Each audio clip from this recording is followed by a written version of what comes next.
Praise the Lord. கர்த்தருக்கு ஸ்தோத்திரம். இந்த நாளுக்கான வாக்குத்தத்தம் சங்கீதம் 91:4. அவர் தமது சிறகுகளாலே உன்னை மூடுவார், அவர் செட்டைகளின் கீழ் அடைக்கலம் போவாய், அவருடைய சத்தியம் உனக்கு பரிசையும் கேடகமாகும். ஆமென். இதை பார்த்து கொண்டிருக்கிற பிரியமான சகோதர சகோதரிகளே, நம்முடைய தேவன் பாதுகாக்கிற தேவனாய் இருக்கிறார்.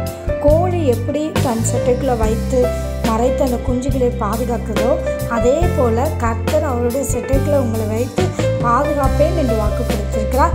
இந்த வார்த்தையை சொல்லி நீங்கள் ஜெபிங்க. கர்த்தர் இந்த வசனத்தின்படியே உங்களை பாதுகாத்து ஒவ்வொரு நாளும் நடத்துவாராமே. தேவன் தாமே உங்களை ஆசீர்வதிப்பாராக.